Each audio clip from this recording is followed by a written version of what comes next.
ഇടതുപക്ഷക്കാർ UDF ഒപ്പം ചേരണമെന്ന ആവശ്യം വികസനവുമായി ബന്ധപ്പെട്ട് മുന്നോട്ടേക്ക് വെക്കുകയും ഏതെങ്കിലും രീതിയിൽ പാർട്ടി നടപടി നേരിട്ടവരെയെല്ലാം ഒപ്പം ചേർത്ത് രാഷ്ട്രീയ ലാഭമുണ്ടാക്കുകയോ എന്ന ഗവേഷണത്തിൻ്റെ ഭാഗമായിട്ട് ലാഭമുണ്ടാക്കാൻ എങ്ങനെയാണ് സാധിക്കുക എന്നുള്ള ഗവേഷണമാണ് ഇപ്പോൾ പ്രതിപക്ഷം നടത്തിക്കൊണ്ടിരിക്കുന്നത്.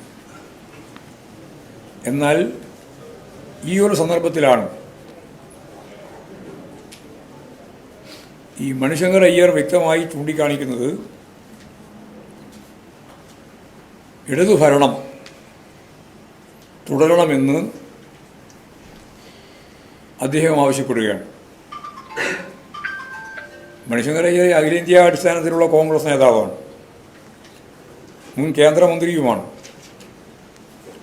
അപ്പോൾ ഞാൻ നേരത്തെ പറഞ്ഞ വിഷൻ 2031 ഏറ്റവും ശ്രദ്ധേയമായ അവതരണം മണിശങ്കർ അയ്യരുടേതായിരുന്നു. ഭാവി കേരളത്തെ രൂപപ്പെടുത്താനുള്ള ഈ സെമിനാറിനെതിരായിട്ട് വലിയ പ്രചരണമാണ് രമേശ് ചെന്നിത്തല ഉൾപ്പെടെയുള്ള കോൺഗ്രസ് നേതൃത്വം ഇവരാരും ഈ സെമിനാറിലേക്ക് വരാൻ പാടില്ല എന്ന് പറഞ്ഞുകൊണ്ട് കത്തയക്കുക കൂടി ചെയ്ത നേതൃത്വമാണ് കോൺഗ്രസിൻ്റെ നേതൃത്വം.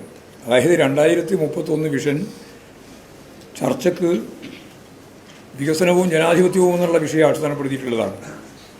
അതിൽ പങ്കെടുക്കാൻ പാടില്ല എന്ന് പറഞ്ഞിട്ട് പങ്കെടുക്കാൻ തീരുമാനിച്ചവർക്കെതിരായിട്ട് കത്തയക്കുന്ന നിലയാണ് മുമ്പ് ഉണ്ടായിട്ടുള്ളത്.